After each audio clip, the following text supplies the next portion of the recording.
அன்பான நண்பர்களே வணக்கம். நாம் கேட்டுக்கொண்டிருப்பது வீரயுக நாயகன் வேல்பாரி. வாசிப்பது ஸ்ரீலதா தயாளன்.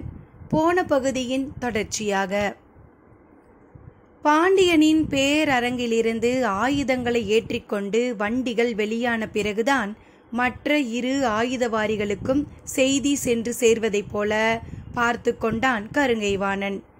சிறு முணுமுணுப்புகளும் கோபமும் வெளிப்படவே செய்தன தவிர வேலையை மறுக்கும் நிலை எங்கும் ஏற்படவில்லை. ஏனென்றால் ஒரு பேரரசு இன்னொரு பேரரசை விட பின்தங்கும் நிலை ஏற்பட்டுவிடக் கூடாது என்பதில் 3 பேரரசுகளின் பொறுப்பாளர்களும் ஆயுதவாரிகளும் மிக கவனமாக இருந்தனர். பல்லாயிரம் வீரர்களுக்கு எண்ணற்ற வகையான ஆயுதங்களை கணக்குகளின்படி துல்லியமாக வகை பிரித்து அனுப்பும் பணியை ஆயுதவாரிகள் மூவரும் அவர்களுக்கு கீழே பணியாற்றும் எண்ணிலடங்காத போர் பணியாளர்களுக்கும் இரவு முழுவதும் செய்தனர். விடியும் போது கூட ஆயுதம் ஏற்ற யானைகளும் வண்டிகளும் பேரரங்கின் முன்னால் காத்திருந்தன. அப்போதுதான் திசைவேலரின் சங்கொலி கேட்டது. காற்றெங்கும் செம்புழுதியென மிதக்க திசைவேலரின் முரசோசை கேட்டதும் தேர்கள் தங்களுக்கான இலக்கு நோக்கி வேகம் கொள்ள தொடங்கின.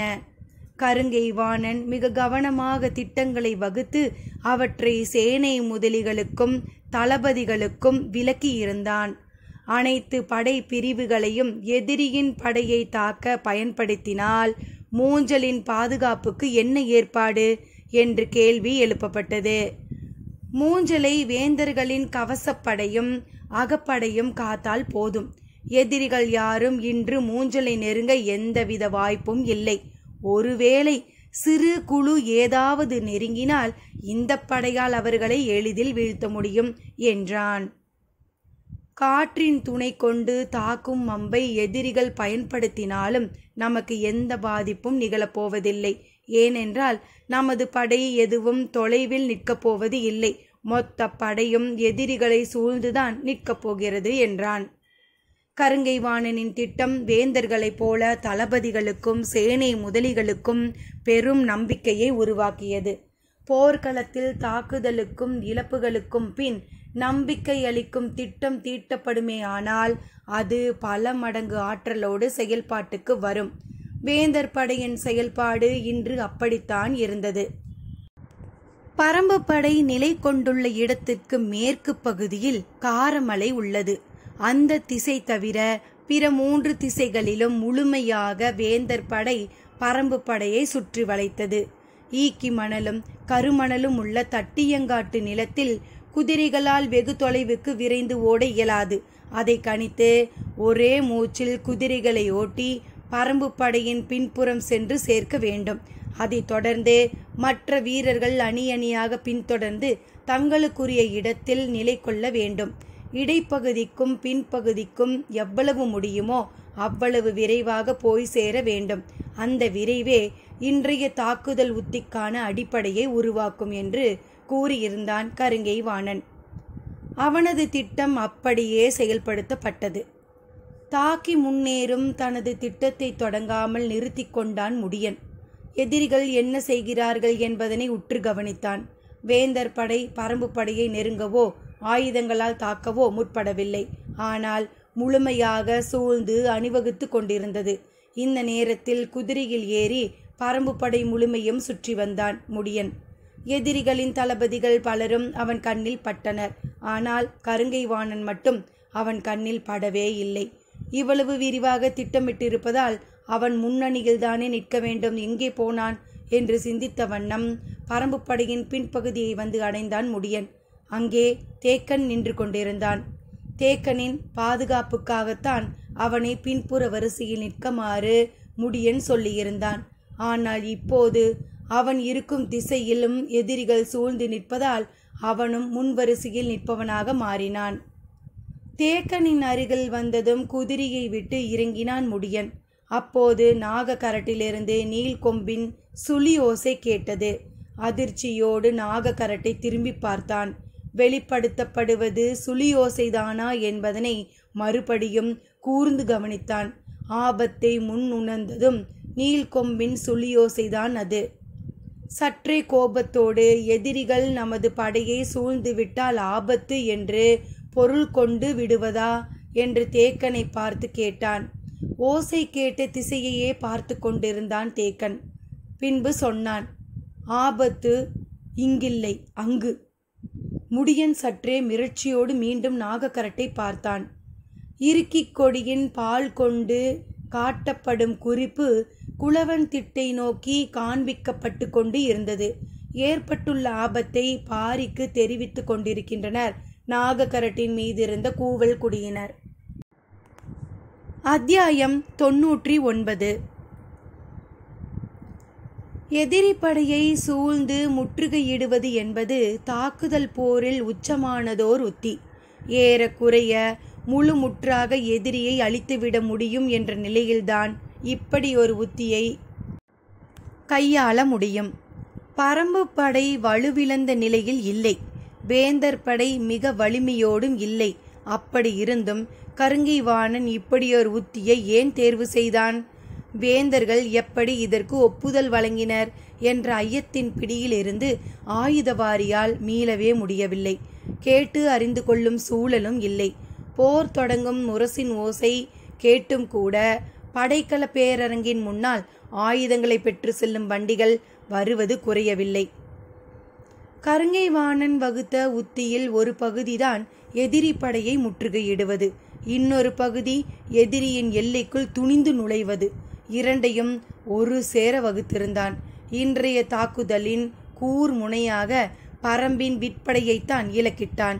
பரம்பு படையின் மைய அச்சாக விற்படையினரே செயல்படுகின்றனர்.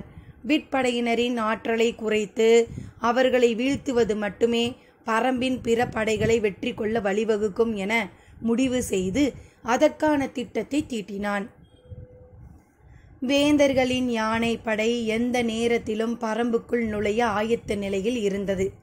பரம்பு படையினர் யானை போர் நிகழ்த்த விரும்பாத நிலையில் வேந்தர்களின் யானைகள் பரம்பின் எல்லைக்குள் நுழையும் உரிமை பெற்றவை ஆயின. அந்த வாய்ப்பை பொருத்தமாக பயன்படுத்தலாம் என்று வேந்தர் படை காத்திருந்தது. இன்றைய தாக்குதல் திட்டத்தின் மிக முக்கிய பணியை யானை படைக்கு வழங்கினான் கருங்கைவாணன். போருக்கான சங்கொலி கேட்டதும் வேந்தர் படை பரம்பின் படையை சூழ்ந்து முற்றுகையிட தொடங்கியது. அதே பொழுதில் வேந்தர்களின் யானை படை வடகோடியில் நாகக்கரட்டுக்கும் காரமலைக்கும் இடைப்பட்ட பள்ளத்தாக்குக்குள் நுழைந்தது. சில காத தொலைவே கொண்ட இந்த பள்ளத்தாக்கில் மிக கவனமாக வேகமாக யானை படையை விரட்டி வந்தான் அதன் தளபதி உச்சங்காரி. இந்த பள்ளத்தாக்கின் தென்பகுதி எல்லையை 2 பொழுதுக்குள் அடைய வேண்டும் என்பதுதான் உச்சங்காரிக்கு இடப்பட்ட கட்டளை. அதாவது பரம்பு படையை முற்றுகையிட வேந்தர் படை சுற்றி வளைத்து முடிக்கும் போது யானை படை பள்ளத்தாக்கின் தென் எல்லையை தொட்டிருக்க வேண்டும். நாகக்கரட்டின் பின்னால் உள்ள காரமலையில்தான் இரளிமேடு இருக்கிறது. இரண்டுக்கும் இடைப்பட்ட பள்ளத்தாக்கில்தான் பரம்பு படையினர் தங்கும் குடில்களும் உணவும் இதர தேவைகளுக்கான ஏற்பாடுகளும் இருந்தன. இன்றைய போர் தொடங்கிய கணமே மிக வேகமாக இந்த பகுதிக்குள் நுழைந்தது வேந்தர்களின் யானைப்படை. அவர்களின் நோக்கம் இரளிமேட்டுக்கும் நாகக்கரட்டுக்குமான தொடர்பை துண்டித்தல்தான். இரளிமேட்டில் உள்ள குகைகளில்தான் பரம்பு வீரர்களுக்கான ஆயுதங்கள் சேகரிக்கப்பட்டு உள்ளன. அங்கிருந்துதான் போர்க்களத்துக்கு ஆயுதங்கள் கொண்டு வரப்படுகின்றன. பரம்பு படையை முற்றுகையிட்டு போர் புரியும் இன்றைய நாளில் வேந்தர்களின் முழு படையோடு பரம்பு படை மோத உள்ளது. தன்னை விட பல மடங்கு அதிகமான வீரர்களை எதிர்த்து போரிடும்போது பரம்பு படைக்கு பல மடங்கு ஆயுதங்கள் தேவை. ஆனால் ஆயுதங்கள் இரளிமேட்டிலிருந்து வந்து சேரும் வழி இப்போது அடைக்கப்பட்டாகிவிட்டது.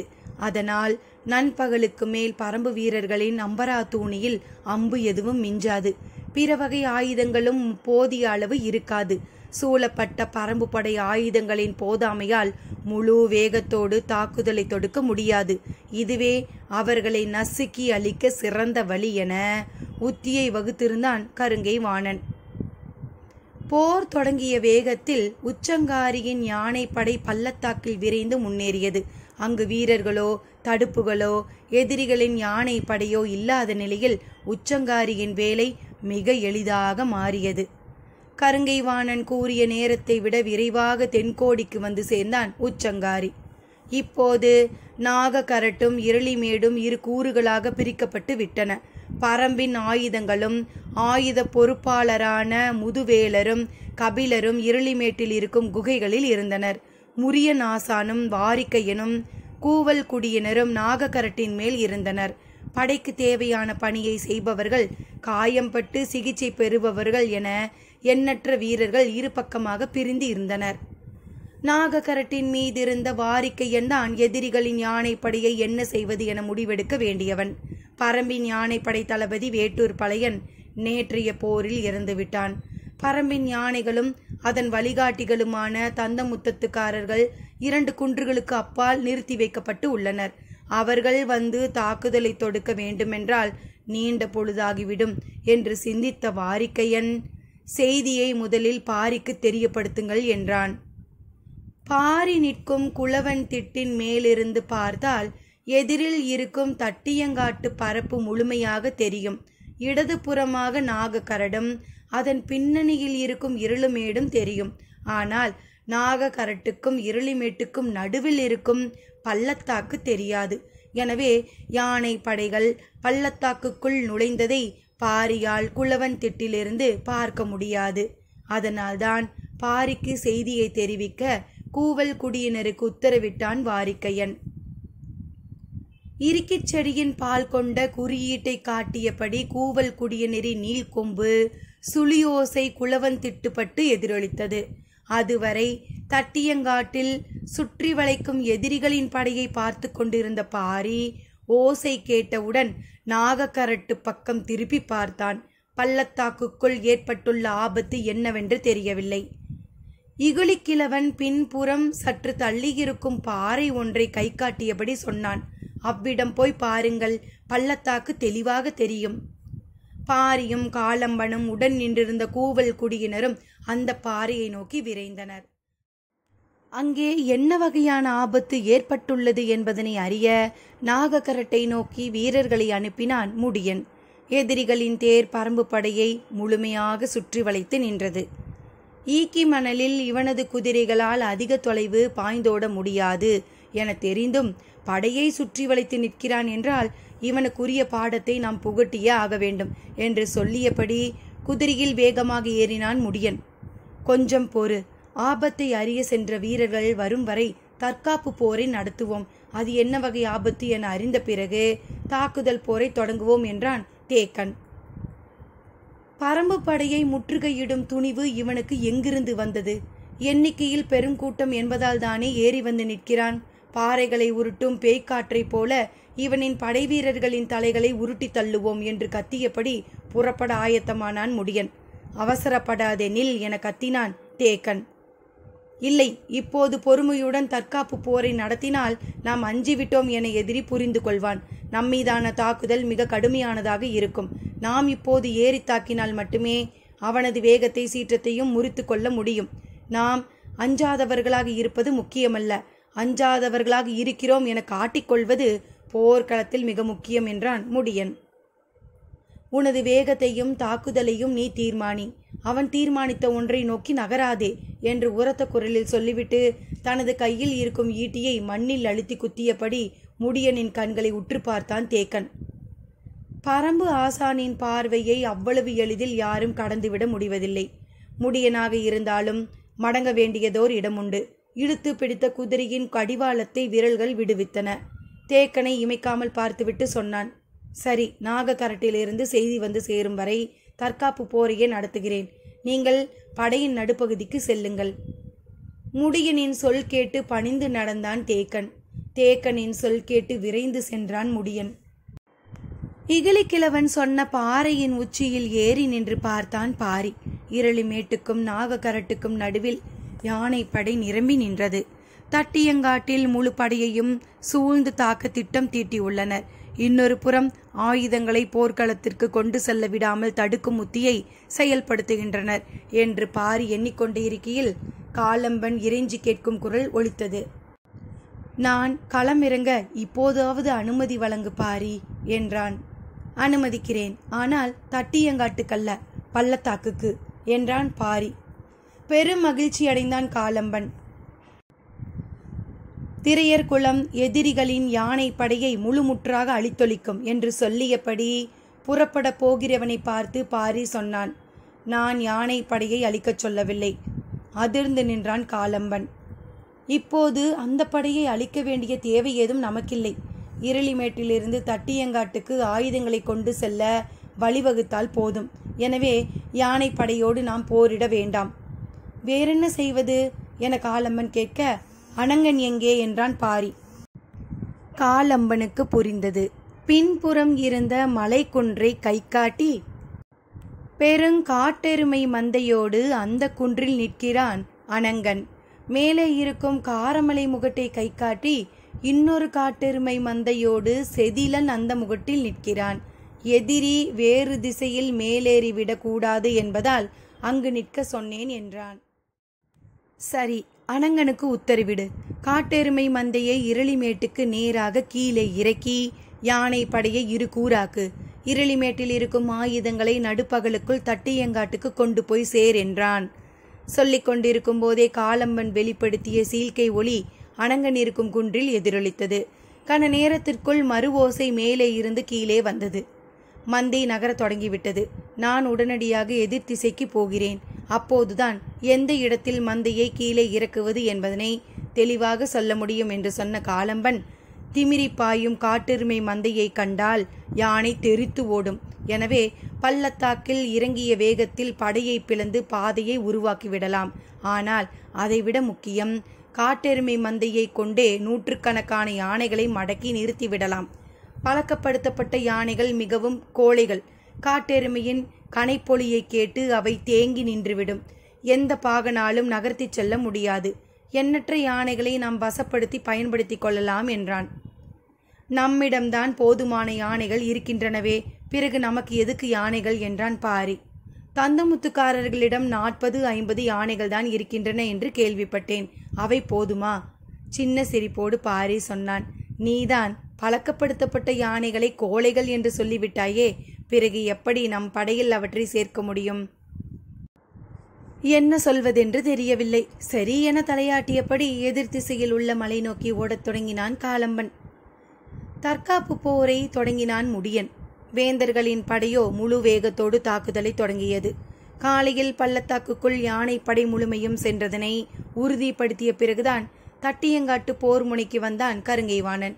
தனது படையின் தாக்கும் உத்தியை 3ஆக பிரித்தான்.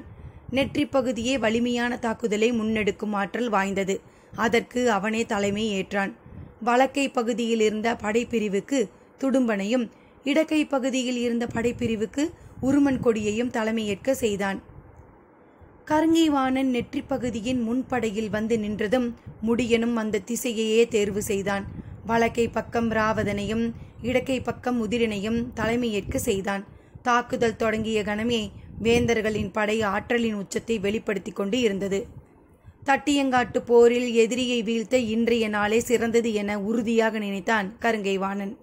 நிறைந்த அவையில் தன்னை அவமானப்படுத்தியவர்களுக்கு தான் யார் என்பதனை மெய்ப்பிக்கும் நாளாக இந்த நாளை கருதினான். கூட்டுப்படை தளபதி முன்களப் போருக்கு வருவது எந்த விதத்திலும் அறிவுடைமை ஆகாது. ஆனால் தெரிந்தே இன்று முன்களத்திற்கு கருங்கைவாணன் வந்துள்ளான். அவனது முக்கியமான இலக்கே விற்படைதான். பரம்பின் விற்படை இலக்கை பக்கம் நிற்கிறது. இந்த திசையில் வேந்தர் படைக்கு உருமன் கொடியை தலைமையேற்க செய்தான்.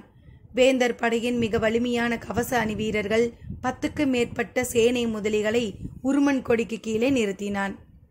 பரம்பின் விற்படையினர் என்ன தாக்குதல் நடத்தினாலும் கவச அணி வீரர்களை ஒன்றும் செய்ய முடியாது. வேந்தர் படையை தடுக்க அம்புகளை பொழிந்து தள்ளுவர். நண்பகலுக்குள் அம்புக்கட்டுகள் தீர்ந்து போக பரம்பு படை கையறு நிலையில் நிற்கும்.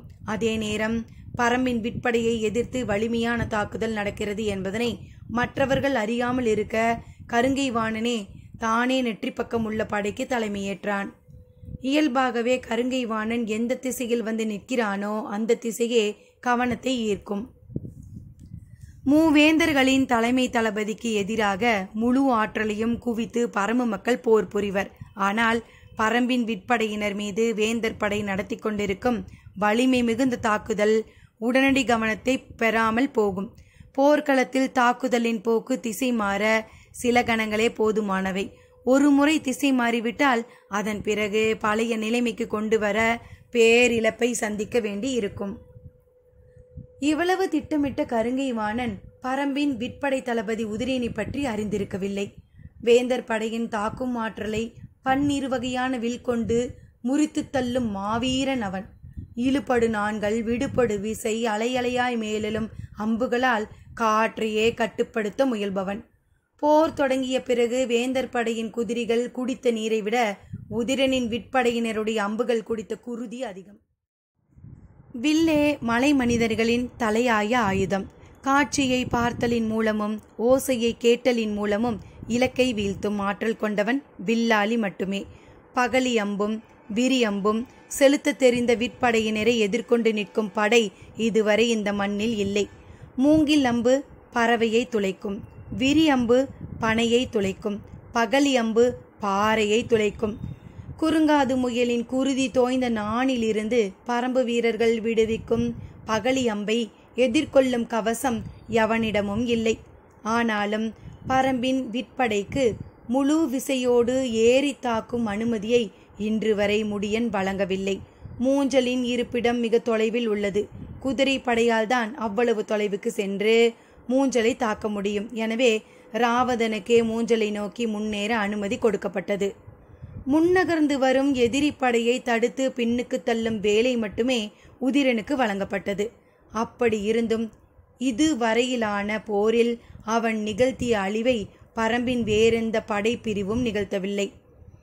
வேந்தர்களின் இன்றைய போர் தனது விற்படைக்கு எதிரான உத்தியை கொண்டது என்பது உதிரனுக்கு தெரியாது. ஆனால் எதிரிகள் பரம்பு படையை முற்றுகையிட்டு தாக்கும் முயற்சி கடுஞ்சினத்தை உருவாக்கி இருந்தது. அவன் கண்ணெதிரே கவசம் பூண்ட பெரும் படையோடு உருமன் கொடி வந்து கொண்டிருந்தான். தற்காப்பு போரை மட்டுமே நடத்த வேண்டும் என்று முடியன் உத்தரவிட்டு இருந்ததால் வேறு வழி இல்லாமல் இடையிலக்கு ஆயுதங்களை மட்டுமே பயன்படுத்தினான் உதிரன். உதிரன் மட்டுமல்ல, பரம்பின் மற்ற இரு தளபதிகளும் இடையிலக்கு ஆயுதங்களை மட்டுமே பயன்படுத்தினர். கருவிகள் விடும் ஆயுதம், கைகள் விடும் ஆயுதம், கைகள் விடாத ஆயுதம் என்று போர் ஆயுதங்களை 3 வகையாகத்தான் எல்லோரும் பகுத்துள்ளனர். அம்பு, சிலை, ராயம், கொடிமரம், வல்வில், கவன், சக்கரம் ஆகியவை கருவிகள் விடும் ஆயுதங்கள். வேல், எகம், அயில், ஆலம், ஈட்டி உள்ளிட்டவை கைகள் விடும் ஆயுதம். வாள், ஈர்வாள், கொடுவாள், மழு, நவியம், குறுந்தடி உள்ளிட்டவை கைகள் விடாத ஆயுதங்கள். ஒரு படை எந்தவிதமான ஆயுதத்தை பயன்படுத்துகிறது என்பதனை பொறுத்தே எதிரில் உள்ள படை தனது ஆயுதத்தை தேர்வு செய்கிறது. தட்டியங்காட்டு போரில் வேந்தர் படைக்கு குழப்பம் ஏற்படும் இடமே இதுதான். கருவிகள் விடும் ஆயுதத்தை பொறுத்தவரை அது 3 தன்மைகளால் அறியப்படுகிறது. தொலை இலக்கு ஆயுதங்கள், இடையிலக்கு ஆயுதங்கள், அண்மை இலக்கு ஆயுதங்கள். விற்படையை பொறுத்தவரை எந்த வகையான வில்லில் எந்த வகையான அம்பை பொருத்தி எய்தால் அந்த அம்பு எவ்வளவு தொலைவில் உள்ள இலக்கை அடையும் என்பதனை வீரக்கலையை பயிற்றுவிக்கும் ஆசான்கள் தங்களின் பயிற்சி கூடத்தில் மாணவர்களுக்கு சொல்லித் தருவர். மூவேந்தர்களின் படையணியில் வந்து நிற்கும் வீரர்கள் எல்லோரும் வீரக்கலை ஆசான்களிடம் பயிற்சி பெற்ற மாணவர்களே. பரம்பின் வில்லும் பூட்டப்பட்ட நாணும் அம்பின் தன்மையும் முற்றும் மாறுபட்டவை. அதாவது பரம்பினர் பயன்படுத்தும் இடையிலக்கு ஆயுதங்கள் செல்லும் தொலைவுக்கு வேந்தர் படையினர் தொலைவிலக்கு ஆயுதங்கள் செல்வதில்லை. எனவேதான் தற்காத்து போர் புரி என்று முடியன் சொன்னதும் உதிரன் இடையிலக்கு அம்புகளை மட்டுமே பயன்படுத்த தனது அணிக்கு உத்தரவிட்டான். ஆனால் அந்த தொலைவே வேந்தர்களின் விற்படையால் அம்பெய்ய முடியாத தொலைவாக இருந்தது. அதனால் பரம்பு படையினர் தொலைவிலக்கு அம்புகளை பயன்படுத்துகின்றனர் என்று நினைத்து உருமன் கொடி எவ்வளவு தொலைவு முன்னேற முடியுமோ அவ்வளவு தொலைவுக்கு முன்னேறி தாக்கச் சொல்லி உத்தரவிட்டான். இதனால் பரம்பு படை தாக்கும் அழிக்கும் பொறிக்குள் வந்து நின்று போரிட்டு கொண்டிருந்தது வேந்தர் படை. தற்காப்பை விடுத்து தொலை இலக்கு அம்புகளை பயன்படுத்த முடியன் எப்போது உத்தரவிடுவான் என்று ஒவ்வொரு கணமும் எதிர்பார்த்திருந்தான் உதிரன். அதே தவிப்போடு இருந்தான் ராவதன். நாககரட்டுக்கு செய்தி கேட்டு போன வீரன் திரும்பி வந்து முடியனிடம் நிலைமையை சொன்னான். காட்டெருமைகள் பாதை வகுத்த பிறகுதான் ஆயுதங்களை தட்டியங்காட்டுக்கு கொண்டு வந்து சேர்க்க முடியும். அதற்கு நண்பகலை கடந்து 2 பொழுதாகலாம். அதுவரை இருப்பதை கொண்டு எதிரிகளை சமாளியுங்கள் என்று வாரிக்கையன் சொல்லியதை கூறினான். நிலைமையை தெரிந்த பிறகு முடிவெடுப்போம் என்று தேக்கன் சொன்னது எவ்வளவு சரியானது என்று உணரும் போதே முடியனுக்கு அடுத்த கவலை தொடங்கியது. நண்பகல் கடந்து 2 பொழுது வரை தற்காப்பு போரில் இழப்புகள் இல்லாமல் நீட்டிப்பது மிகவும் கடினமான ஒன்று. எனவே வேறு வழி என்ன என சிந்தித்தான். உதிரனையும் ராவதனையும் தேக்கன் இருக்கும் நடுப்பகுதிக்கு வரச் சொல்லி செய்தி அனுப்பிவிட்டு தானும் பின்னகர்ந்தான். பரம்பின் முன்கள வீரர்கள் ஆவேசத்தோடு போரிட்டு வேந்தர் படையை சமாளித்து கொண்டு இருந்தனர். போர் தொடங்கிய 10 நாளிகை கூட ஆகவில்லை. ஆனால் இன்னும் 10 நாளிகைக்கு மேல் நிலைமையை சமாளித்தாக வேண்டிய நிலை. அது முடியுமா என்பது பெரிய கேள்வியாக எழுந்தது. வேந்தர் படையின் ஒட்டுமொத்த வீரர்களும் இன்றைய போரில் தாக்குதலை நடத்தி கொண்டிருக்கின்றனர். காற்றில் இடைவெளியின்றி அம்புகள் பறந்து கொண்டிருக்கின்றன. பரம்பு படை முடிந்தளவுக்கு சமாளித்து போரிட்டு கொண்டிருக்கிறது. ஆனால் புதிதாக ஆயுதங்கள் வந்து சேராத நிலையில் இருப்பதை குறைத்து பயன்படுத்தும் சூழல் உருவானால் வேந்தர் படையின் கை ஓங்கிய நிலை உடனடியாக உருவாகும். அது இழப்புகளை அதிகப்படுத்தும் வாய்ப்பு உண்டு. இன்னும் 10 நாளிகைக்கு இதே வேகத்தோடு போரிட நம்மிடம் ஆயுதங்கள் இல்லை. வேறென்ன செய்வது என்று ஆலோசனை கேட்டான் முடியன். கட்டளைகளை கன நேரத்துக்குள் நிறைவேற்றும் பயிற்சி கொண்ட உதிரனும் ராவதனும் களத்தில் மேலெழும் கேள்விக்கு முன் திகைத்து நின்றனர். குருதி குடிக்கும் வெறி மட்டுமே அவர்களின் கண்களில் கனன்று கொண்டிருந்தது. எல்லாவற்றுக்குமான விடையை சிந்தித்து வைத்திருந்தான் தேக்கன். படையின் நடுப்பகுதியில் நின்று போர்க்களத்தின் மொத்த செயல்பாட்டையும் கவனித்த அவன் சொன்னான். நம்மிடம் இருக்கும் ஆயுதங்கள் இன்னும் 5 பொழுதுக்கு மேல் தாங்காது. எனவே வேந்தர் படையை எதிர்த்தாக்குதல் நடத்தி நீண்ட நேரம் சமாளிக்க முடியாது. வேறென்ன செய்வது என விரைந்து கேட்டான் ராவதன். அவர்கள் தாக்குதல் வேகத்தை குறைத்தால் மட்டுமே நம்மால் நிலைமையை சமாளிக்க முடியும். அவர்களின் மீது வலிமையான தாக்குதல் செய்ய போதிய ஆயுதங்கள் இல்லை. பிறகு எப்படி அதை செய்வது என கேட்டான் உதிரன். அவர்களின் கவனத்தை திசை திருப்புவதன் மூலமும் குழப்பத்தை உருவாக்குவதன் மூலமும் அவர்களின் வேகத்தை மட்டுப்படுத்த முடியும். என்ன செய்ய வேண்டும் என்று கேட்டான் முடியன். காலையில் நீ சொன்னதை இப்போது செய்ய வேண்டும். மூவரும் கூர்ந்து கவனிக்க தேக்கன் சொன்னான். ராவதனின் குதிரை படைக்கு முன்னேறி தாக்கும் அனுமதியை கொடு. சூழ்ந்திருக்கும் வேந்தர் படையின் எந்த ஓர் இடத்தையும் பிளந்து கொண்டு அவனால் வெளியேற முடியும். நமது குதிரை படையின் வேகமும் வீச்சும் எதிரிகளின் கனவிலும் நடுக்கத்தை உருவாக்கக்கூடியவை. உதிரனின் விற்படை தற்காத்து போரிடட்டும். நெற்றியில் தாக்குதல் நடத்தி கொண்டிருக்கும் நீ படையை பின்வாங்க செய்து நான் இருக்கும் இந்த இடம் வரை வந்துவிடு. உன்னை எதிர்த்து போரிடும் கருங்கை வாணனின் அணி வேகமாக முன்னேறி வரும். அப்போது நீ இந்த இடம் விட்டு அகன்றுவிடு. நானும் ஈங்கையனும் இங்கு தலைமையேற்று நின்று கொள்கிறோம். அவன் இங்கு வந்து சேரும் நேரம் ராவதனின் குதிரை படை எதிரிகளின் முற்றுகையை உடைத்து மூஞ்சலில் போய் தாக்குதலை தொடங்கியிருக்கும்.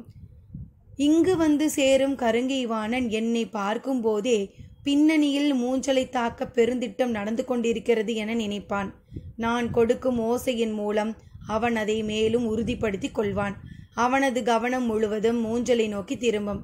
அந்நிலையில் நம் படைகள் எல்லா திசைகளில் இருந்தும் கூவல் ஒலிகளை எழுப்பிக் கொண்டே இருக்க வேண்டும். அவனது குழப்பம் பல மடங்கு அதிகமாகும். இந்நிலையில் தொடர்ந்து தாக்கி முன்னேற படைகளை அனுமதிக்க மாட்டான். தற்காப்பு போருக்கு மாறுவான் அல்லது சற்றே பின்னேறி நிற்பான். அவனுக்குள் ஏற்படும் குழப்பம் மூஞ்சலில் நடக்கும் தாக்குதலின் தன்மையை முழுமையாக அறிந்த பிறகுதான் நீங்கும். அந்த கால அளவு போதும் நாம் நிலைமையை சமாளிக்கவும் ஆயுதங்கள் வந்து சேரவும் என்றான் தேக்கன். தேக்கன் சொல்வதை பணிந்து கேட்டான் முடியன். தேக்கன் சொல்லியதும் பாய்ந்து விரைந்தனர் ராவதனும் உதிரனும். கற்களும் பாறைகளும் உருண்டன. சிறு மரங்களும் கொப்புகளும் உடைந்தன. கனைப்பின் பேரொளியால் காடே நடுங்குவது போல் இருந்தது. இரளிமேட்டில் இருந்தவர்கள் இடது பக்கமாக திரும்பி பார்த்தனர். மூக்கு விடைத்து கனைத்தபடி பள்ளத்தாக்குக்குள் பாய்ந்து இறங்கின காட்டெருமைகள். இரும்பினும் கடுமை கொண்ட அவற்றின் நெற்றி யானைகளின் ஆள் நினைவுகளுக்குள் பதிந்தவை. தலையில் திருகி நீண்டிருக்கும் பெரும் கொம்புகளை ஆட்டியபடி மந்தையை வழிநடத்தும் காட்டெருமை சீறி பாய்ந்தது. அனங்கன் அதன் அருகே ஒளி குறிப்புகளை கொடுத்தபடி ஓடிக்கொண்டிருந்தான். உள்காட்டிலிருந்து ஒற்றை காட்டெருமை வருவதுதான் முதலில் தெரிந்தது.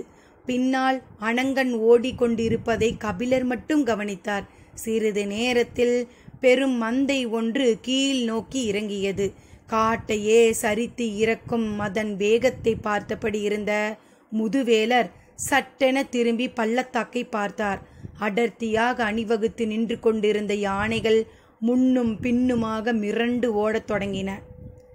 யானை பாகர்களுக்கும் மேலே இருக்கும் போர் வீரர்களும் ஏதேதோ செய்தனர்.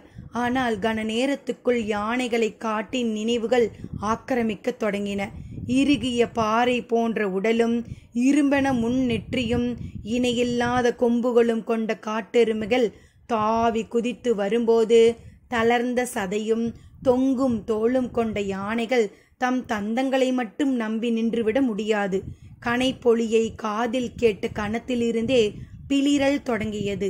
பிளிரல் ஓசையால் காடே கலங்கியது. நாலாபுறமும் பாகன்களும் வீரர்களும் தூக்கி வீசப்பட அனங்கன் பள்ளத்தாக்கின் பாதி தொலைவில் போய்க் கொண்டிருந்தான்.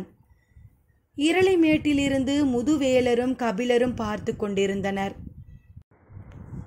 எறும்பு கூட்டத்துக்கு இடையே இழுத்து கோடு போடுவது போல எதிர்கொண்டு நிற்க எதுவும் இல்லாமல் பிளந்து உள் நுழைந்து கொண்டிருந்தன காட்டெருமைகள். குகைக்குள் இருக்கும் ஆயுதங்களை திரையர்கள் தூக்கிச் செல்ல தொடங்கினர்.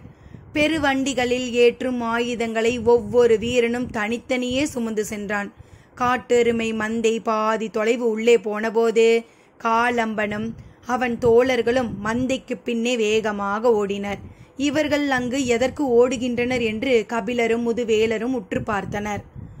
முன்னோடிய காலம்பன் காட்டெருமை ஒன்றின் பின்கால் நரம்பை நோக்கி ஓங்கி அடித்தான். அந்த காட்டெருமை பெருங்கனைப்பலையோடு அவ்விடமே நின்று முன்னும் பின்னுமாக சுற்றியது. அதே போல அங்கொன்றும் இங்கொன்றுமாக காட்டெருமைகளின் கால் நரம்பை அடித்தே 10க்கு மேற்பட்டவற்றை வள்ளியெங்கும் நிறுத்தினர். இரு பக்கமும் தெறித்து ஓடிய யானைகளுக்குள் எதுவும் இனி இந்த பக்கம் தலை திருப்பாது. திரையர்கள் ஆயுதங்களின் பெருஞ்சுமையை தூக்கி கொண்டு நின்று விளையாடும் காட்டெருமைகளுக்கு நடுவில் ஓடிக்கொண்டிருந்தனர். தேக்கனின் திட்டம் மிக சிறப்பாக செயல்பட்டு கொண்டிருந்தது. ராவதன் எதிரிகளை பிளந்து மூஞ்சிலை அடைந்தான். கருங்கைவாணன் முன்னேறி வந்து தேக்கனை அடைந்தான். களமெங்கும் கூவல் குடியினரின் குறிப்போசை மேலெழுந்தது. பெருங்குழப்பத்தோடு கருங்கைவாணன் நிற்க அவன் கண்களுக்கு தெரியாத திசையில் நின்று கொண்டிருந்த முடியன் தற்செயலாக நாகக்கரட்டு பக்கம் திரும்பினான். காட்டின் உச்சி விளிம்பில் காட்டெருமை ஒன்று குதித்து ஓடியது. பார்த்த கணத்தில் முன்னேறி தாக்கும் பேரோசையை வெளிப்படுத்தினான் முடியன். அதற்காகவே காத்திருந்த உதிரனின் உத்தரவு ஈமை பொழுது இடைவெளியின்றி வெளிவந்தது. பாறைகளை துளைக்கும் பகலி அம்புகள் காற்றெங்கும் சீரத் தொடங்கின. அத்தியாயம் 100. முதன் முறையாக இன்றைய போரின் பிற்பகுதியில்தான் பரம்பின் விற்படையினருக்கு முழுமையாக ஏறி தாக்கி முன்னேறும் அனுமதியை கொடுத்தான் முடியன். இந்த உத்தரவுக்காகத்தான் போர் தொடங்கிய நாளிலிருந்து உதிரன் காத்திருந்தான். விற்படையின் முழு ஆற்றலும் பீரிட்டு கிளம்பியது. விரி அம்புகளும் பகலி அம்புகளும் இடைவெளியின்றி செலுத்தப்பட்டன. பரம்பு படையை முற்றுகையிட துணிந்தவனுக்கு தாங்கள் யார் என்பதனை உணர்த்த ஒவ்வொரு வீரனும் துடித்தான். போர்க்களம் இதுவரை காணாத அளவுக்கு மரணத்தை கண்டது. எதிரிகளின் படையை முழுமையாக சுற்றி வளைத்த கருங்கைவாணன் நிலைமை இப்படி தலைகீழாக மாறும் என எதிர்பார்க்கவே இல்லை. எதிரிகளால் யானை படையை பிளந்து கொண்டு நண்பகலுக்குள் போர்க்களத்துக்கு ஆயுதங்களை கொண்டு வர முடியும் என்பதனை அவனால் நினைத்து கூட பார்க்க முடியவில்லை.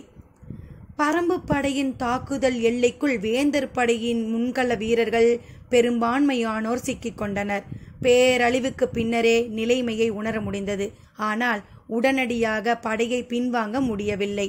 ஒரே பகுதியில் ஏறி நின்று தாக்கினால் பின்வாங்குதல் எளிது. ஆனால் வேந்தர் படையோ அரை சுற்று வட்டத்தில் பரம்பு படையை சூழ்ந்து நின்றது. இத்தகைய உத்தியில் பின்வாங்குதல் எளிதல்ல. எதிரி படையின் முற்றுகையிட்டு தாக்கும் முடிவை எந்த தளபதியும் எளிதில் எடுக்க மாட்டான். முற்றுகை என்பது எதிரி படையின் மீது முழுமையான அடைப்பை உருவாக்குவது. அந்த உத்தியை வகுத்துவிட்டால் பின்வாங்கல் என்பதற்கு இடமே இல்லை. எனவேதான் பின்வாங்கும் சூழல் ஒருபோதும் உருவாகாது என்ற முழு நம்பிக்கை இருக்கும்போது மட்டுமே முற்றுகை போரை நடத்துவர். கருங்கை வாணன் முழு நம்பிக்கையோடுதான் இந்த உத்தியை முன்னெடுத்தான். எதிரிகளின் கைகளில் ஆயுதங்கள் வந்து சேராமல் இருக்க யானை படையை கொண்டு போய் அடைத்து நிறுத்தினான். அவன் திட்டமிட்டதைப் போலவே முற்பகலுக்குள் பரம்பு வீரர்களின் கைகளில் இருந்த பெரும்பான்மையான ஆயுதங்கள் தீர்ந்தன. நிலைமை பரம்பு படையாக்கான பேரழிவை நோக்கி நகர்ந்தது. ஆனால் தேக்கன் வகுத்த உத்தியால் வேந்தர் படையின் வேகம் குறைந்தது. குழப்பத்தை உருவாக்கி கருங்கை வாணனை திசை திருப்பினான். மூஞ்சலுக்கு ஆபத்து ஏதுமில்லை என உறுதிப்படுத்தி கொள்ளும் வரை கருங்கை வாணன் முழு வேகத்தோடு தாக்குதலை முன்னெடுக்கவில்லை. அதற்குள் நிலைமை தலைகீழாக மாறியது. பரம்பின் ஆற்றல் பீரிடத் தொடங்கியது. கடைசி 5 நாளிகையில் விற்படையினர் நிகழ்த்திய தாக்குதல் இதுவரை நடந்த மொத்த தாக்குதல்களுக்கும் நிகரானது. அழிவு அழிவு, வேந்தர் படையில் பேரழிவு. களத்தில் கருங்கை வாணன் கையறு நிலையில் நின்றான். யானை படையை அழித்து நண்பகலுக்குள் ஆயுதங்களை எப்படி கொண்டு வந்தனர் என்பதனை அவனால் புரிந்து கொள்ள முடியவில்லை. மனம் மிரட்சியில் இருக்கும்போது ஆற்றலை கை கொள்ள முடியாது. படையினர் மீள வழிகாட்ட முடியவில்லை. நெருக்கடி நிலையில் ஒருவன் சிறந்த முடிவை எடுக்க அவனது போர் அனுபவமே கை கொடுக்கும். ஆனால் கருங்கை வாணன் சிந்திக்க எந்த போரும் இந்த போருடன் ஒப்பிடக்கூடியதன்று. அவன் அதிகமான போர்களில் வெற்றி பெற்றுள்ளான். ஒரு சில போர்களை விட்டு பின்வாங்கி வெளியேறி உள்ளான். ஆனால் இன்று அவனுக்கு ஏற்பட்ட அனுபவம் முற்றிலும் வேறொன்று. பரம்போடு போரிட தனது படைக்கு எந்த தகுதியும் இல்லையா என்ற கேள்வியை அடிமனதில் உருவாக்கியது அது. அதன் பிறகு அந்த கேள்வியே அவனை ஆக்கிரமித்தது. அதிலிருந்து அவன் மீண்டு வர நெடுநேரமானது. அதற்குள் நிலைமை கைமீறியது. முன்களத்தில் எண்ணற்ற வீரர்கள் பகழி அம்புக்கு பலியாகி மடிந்தனர். கவச வீரர்களின் படைக்கே இந்நிலையானதும் மற்ற வீரர்கள் பரம்பினரை நெருங்கவே அஞ்சினர். கைவிடப்பட்ட படை வீரர்கள் மலையென கொன்று குவிக்கப்பட்டனர். தட்டியங்காடெங்கும் குருதி பெருகி ஓடியது. எல்லாவற்றையும் பரன் மீதிருந்து பார்த்து கொண்டு நின்றார் திசைவேலர். நேற்றிரவுதான் அவர் கபிலரிடம் சொன்னார், இனி மரணமே இந்நிலத்தை ஆட்சி செய்யும். அந்த காட்சியைத்தான் அவர் இப்போது பார்த்து கொண்டிருந்தார். உடல் முழுவதும் செயலிழந்தது போல் இருந்தது.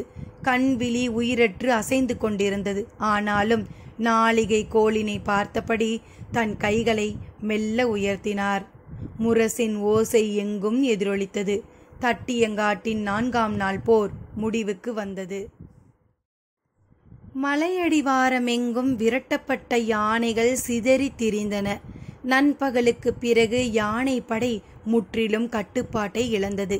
தளபதி உச்சங்காரிக்கு என்ன நடந்தது என்பதே புரியவில்லை.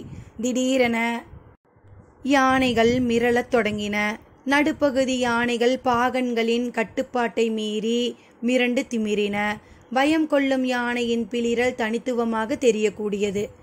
ஒன்றுக்கும் மேற்பட்ட யானைகள் அதே போல பிளிரியவுடன் படையின் தன்மை உருமாறியது. பெரும் எண்ணிக்கையில் காட்டெருமைகள் மொத்தமாக உள்ளே நுழைந்த போது படை தனது கட்டுப்பாட்டை இழந்தது. மேலே இருந்த வீரர்கள் தூக்கி வீசப்பட்டனர்.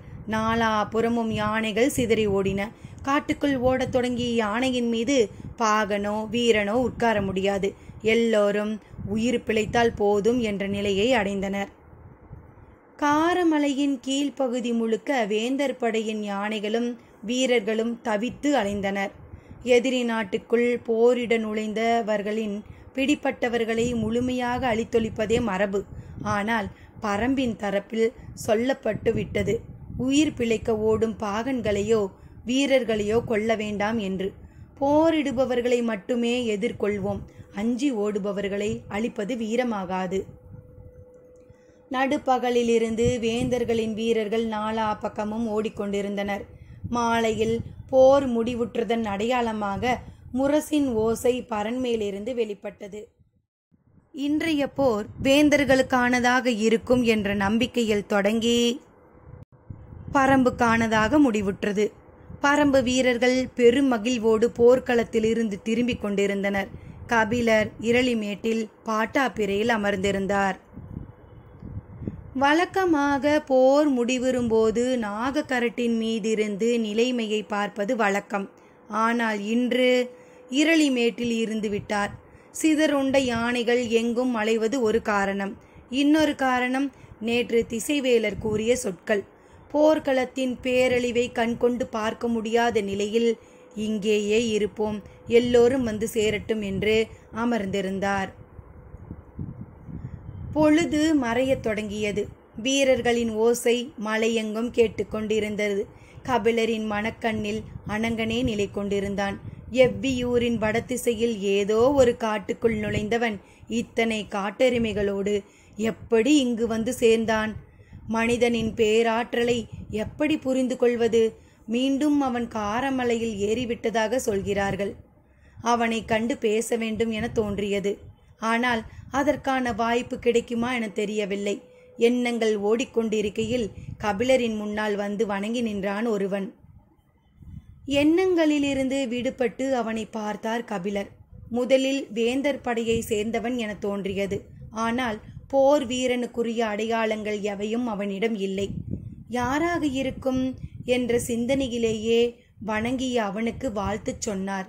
மறுகணமே அவன் தனது கையில் இருந்த சுருட்டப்பட்ட துணி ஓலை ஒன்றை கொடுத்தான்.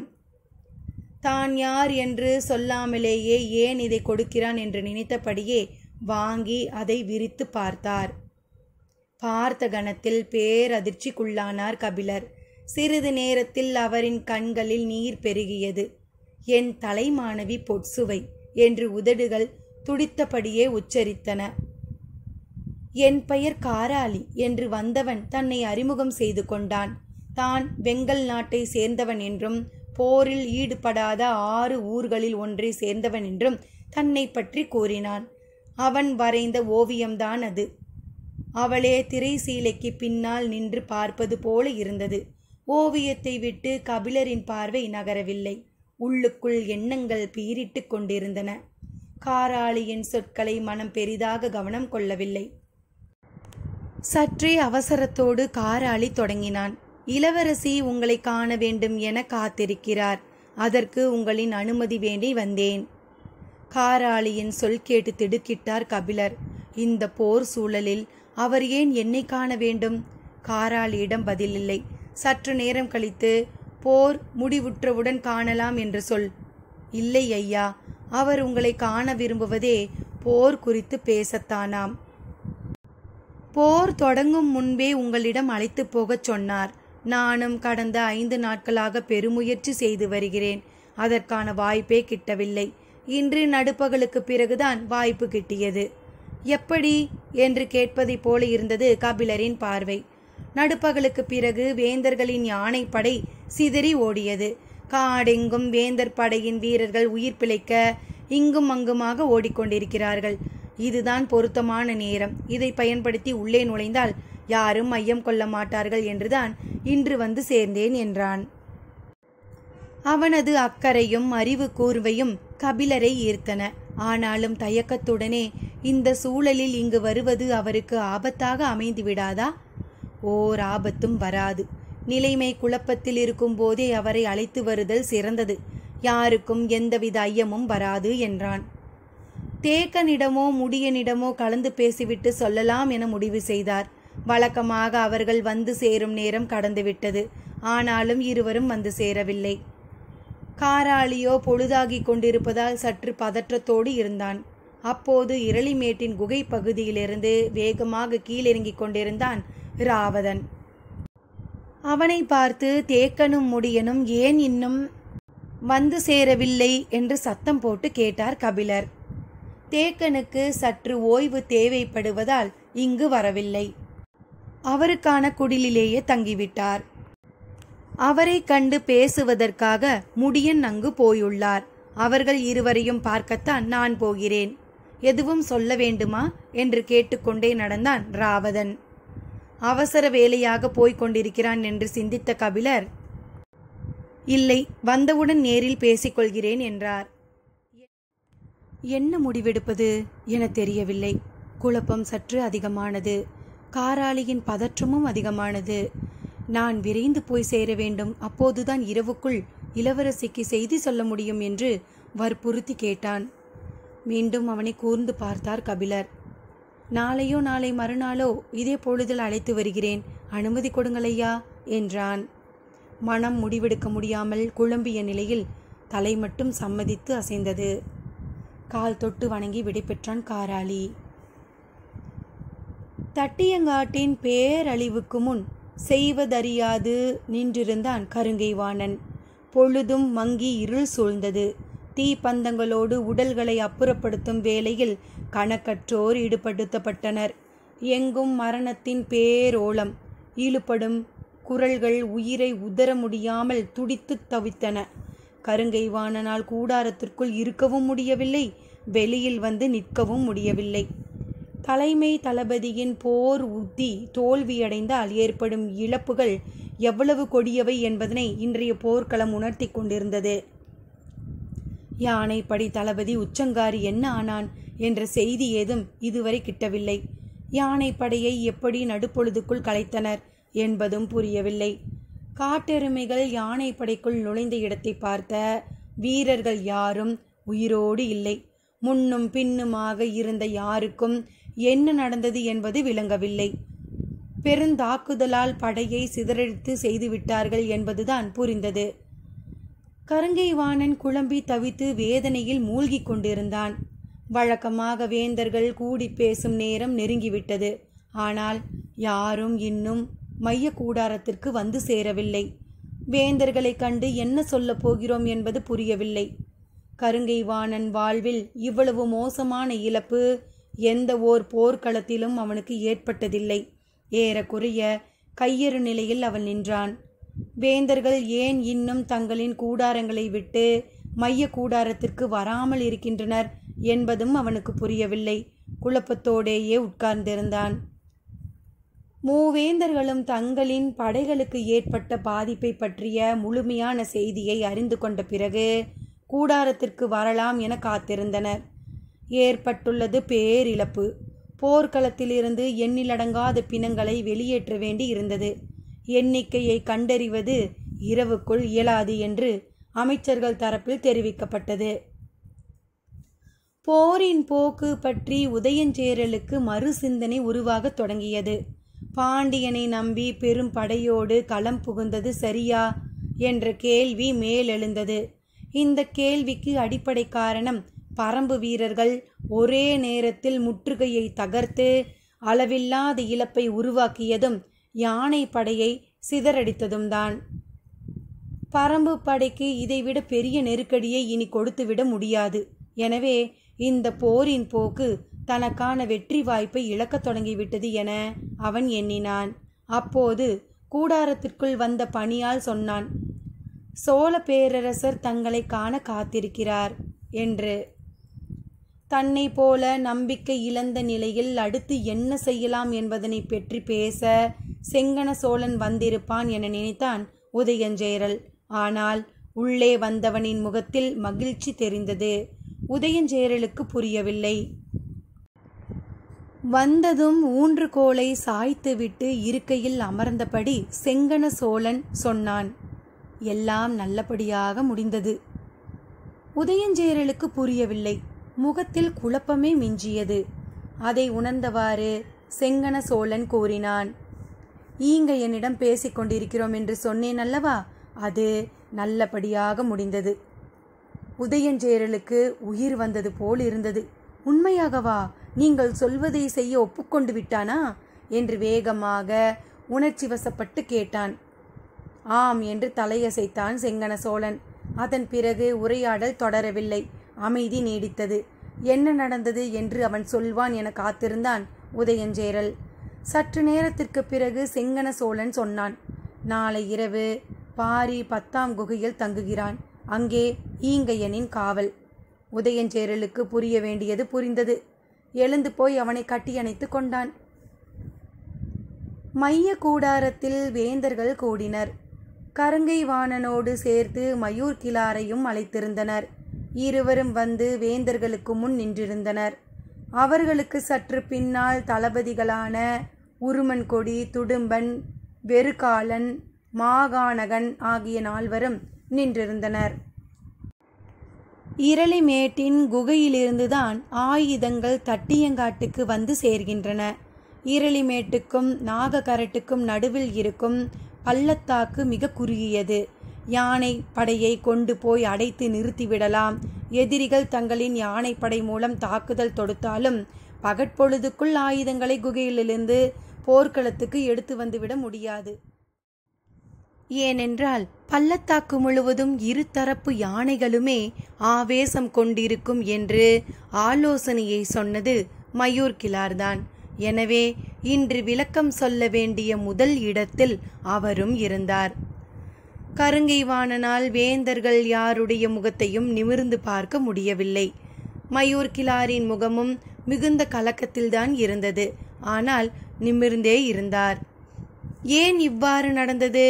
சோழவேலனின் கேள்வி யாரை நோக்கி என தெரியாததால் இருவரும் சற்று அமைதியாக நின்றனர்.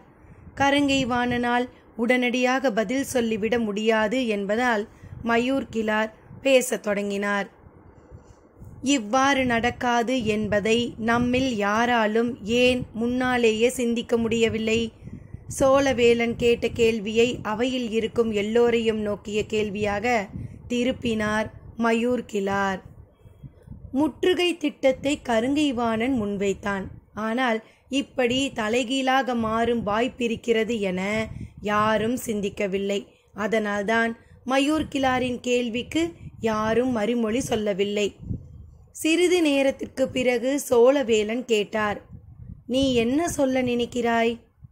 நடந்த உண்மையை தெரிந்து கொண்டால் நம் வீரர்கள் போரிடும் முடிவையே கைவிட்டு விடுவார்களோ என அஞ்சுகிறேன். அதிர்ந்தது அவை. அப்படி என்ன நடந்தது என கேட்டார் சோழவேலன். மயூர் கிழார் எந்த உண்மையை சொல்கிறார்? மேலும் என்ன திட்டம் வகுக்கப் போகின்றனர்? பார்க்கலாம் சிறிது இடைவெளியில். நன்றி நண்பர்களே.